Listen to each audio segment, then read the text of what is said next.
Hello everybody, evidence for you here. In this video I will briefly comment the Google Hangout discussion between ArcanE LogoS and fsx23. I'll admit that I only listened to 1 hour of the discussion, but unless ArcanE LogoS put forth some really good points in the other half of the video, my objections and conclusions of the debate remains. ArcanE started the discussion by saying, all you guys have is opinions and arbitrary assertions backed up by nothing but blind faith. How about that? Believing things without evidence is neither blind nor faith. Religion stands for the faith part. Science strives to come as close to the truth as possible. Just for the record, God stretching the heavens like a tent, Isaiah 40:22, does not explain cosmic background radiation or the Big Bang Theory.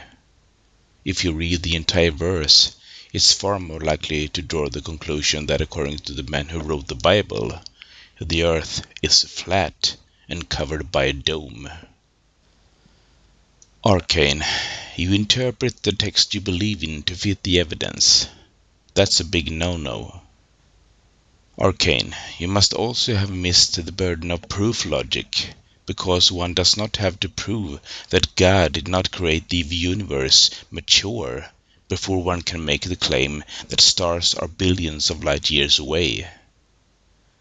First of all, it's impossible to disprove a negative, in the sense of God or gods acting upon the world in a way we cannot even detect. Second, if this was the standard before making any theories about the world around us, science wouldn't exist. Couldn't exist.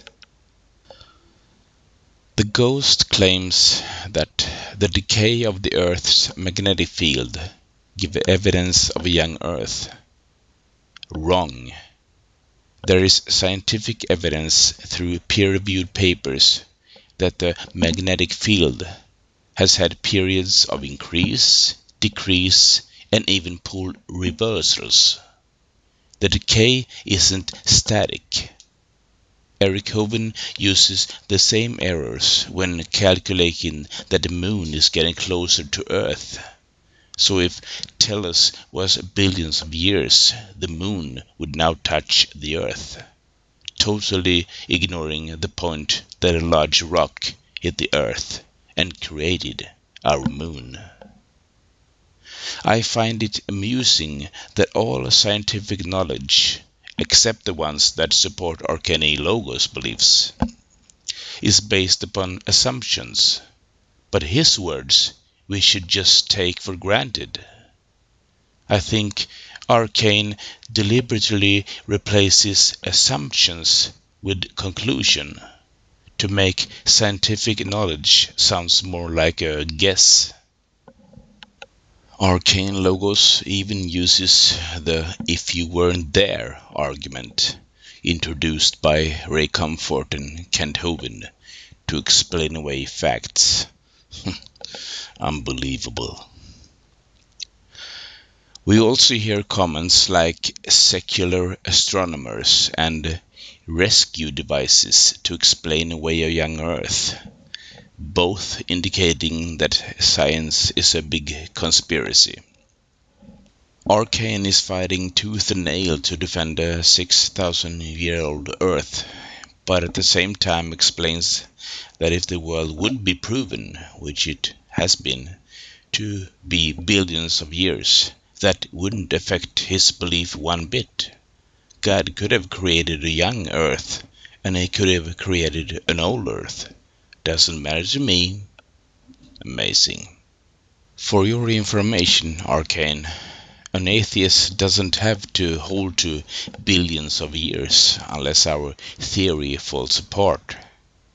We have no theory, and the scientists provides us with the numbers. At the end, ArcanE talked about the flood, Grand Canyon, seashells on mountains, the pyramids, and a fish eating another fish that throughout the worldwide flood was preserved as a fossil. Basically, he's just spitting out things he's read on the internet, trying to hold his ground. All these objections and more have been explained by science. Not that this has nothing to do with the flood, but I have to bring it up since ArcanE mentioned it. He has apparently studied the pyramids for 10 years.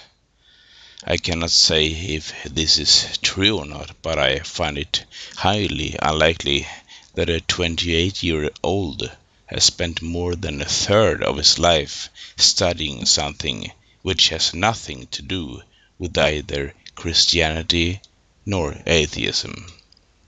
That's all, folks. Take care.